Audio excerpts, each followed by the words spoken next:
Le sujet sur lequel nous avons travaillé est The Working Place of Tomorrow.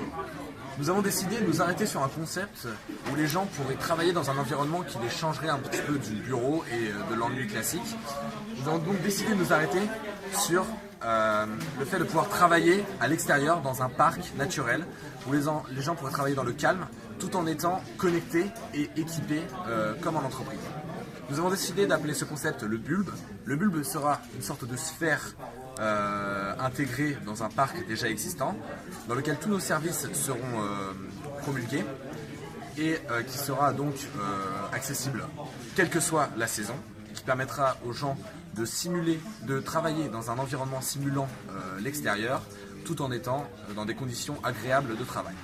Nous allons maintenant vous parler des fonctions de ce bulbe un petit peu plus précisément. Passons à l'espace de travail à proprement parler. Nous avons d'un côté le jardin en extérieur avec ces espaces privatifs où on peut travailler en groupe, également ces espaces où on peut travailler tout seul, et de l'autre côté la bulle, la sphère qui permet tout simplement de travailler par temps un peu plus compliqué, que ce soit en hiver ou quand il pleut.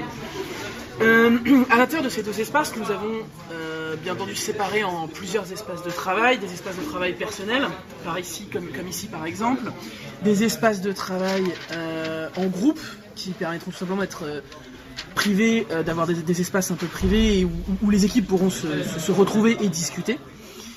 Et aussi pour aider les gens les personnes dans leur travail, nous avons bien sûr du Wi-Fi qui sera diffusé partout et qui pourra même être diffusé dans le reste du jardin. Cet espace prévoit également un service de restauration, comme on peut le voir ici, où il sera possible d'avoir à manger et à boire. Il y aura également un service qui proposera l'utilisation d'imprimantes et de photocopieuses. Il y a aussi un espace détente à ce niveau-là, où les personnes peuvent venir flâner, faire une sieste, se reposer ou se détendre, afin d'être plus efficaces au travail. On voit également ici un petit vélo qui représente la possibilité pour les personnes de faire du sport. Le vélo sera branché à une batterie qui permettra de fournir une partie du parc en énergie.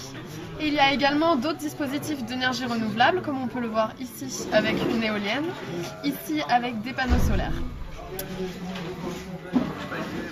Dans un premier temps, il y aura une vente de badges d'accès. Là, on peut voir qu'il y a un portail d'accès au parc. Donc les différents clients badgeraient pour pouvoir accéder à nos différents services.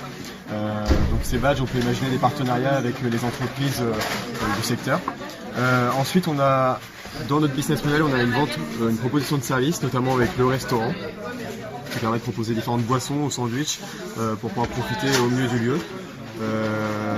Et en aspect financier, donc on doit financer la création du parc et notamment du bulbe et toute l'installation technique, c'est-à-dire les différentes bornes Wi-Fi. Donc pour cela, nous avons un acteur extérieur qui est ici, qui est la banque.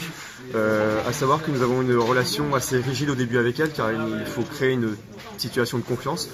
C'est pour ça qu'il y a quand même une certaine rigidité, mais également une certaine flexibilité, dans le sens où une fois qu'on a le financement, que le projet est démarré, la relation de confiance est établie et on peut créer de nouveaux, on peut investir plus facilement avec la banque. Donc ça, c'est un premier acteur extérieur. On a également un second acteur extérieur ici, qui est le service de maintenance. À savoir que la relation est très rigide, dans le sens où à la moindre panne, il faut que le service de maintenance puisse intervenir très rapidement, en moins de 24 heures, par exemple, pour proposer la solution la plus optimale, le service le plus confortable à nos clients potentiels. D'où l'importance du service de maintenance et la rigidité de la relation qu'on a avec ce dernier. En dernier acteur indépendant que nous avons, c'est le fournisseur. À savoir que la relation est assez rigide également, mais une certaine flexibilité, au sens où on a eu la problématique de la dépendance avec le fournisseur, c'est-à-dire que si le fournisseur ne veut plus nous fournir, on ne peut plus proposer nos services qui nous rapportent de l'argent. Nous avons donc décidé de créer un stock, qu'on peut voir ici, de gérer au mieux notre stock pour avoir quand même une certaine flexibilité avec cet acteur extérieur.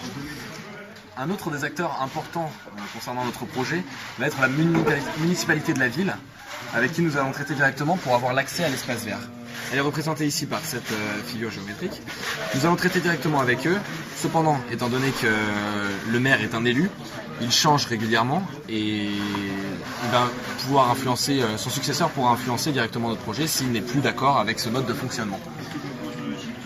Les autres acteurs sont bien sûr les clients, qui vont être les employés d'entreprise ainsi que les particuliers. Ceux-ci pourront souscrire un abonnement soit via leur comité d'entreprise, soit pour les particuliers directement auprès de notre compagnie. Ceux-ci sont en relation assez flexible avec nous, mais représentent quand même notre principale source de revenus et donc, si nous n'en avons pas, notre projet est voué à l'échec. Ils sont directement reliés à la municipalité, puisque si les élus changent d'avis lors d'un nouveau mandat, ceux-ci vont avoir tendance à influencer nos clients et à les emmener de leur point de vue. Un dernier acteur qui nous intéresse vont être les responsables d'entretien et de la maintenance du parc. Nous avons pensé à utiliser le service déjà existant de la mairie qui pourra s'occuper de nos infrastructures. Et pour cela, nous allons avoir avec eux une relation assez flexible, étant donné que la tonte des pelouses et l'entretien des arbres ne se fait pas à un jour près. Cependant, ils vont être directement reliés à la mairie et comme nous l'avons dit précédemment, la relation d'interdépendance entre ces deux entités est toujours forte.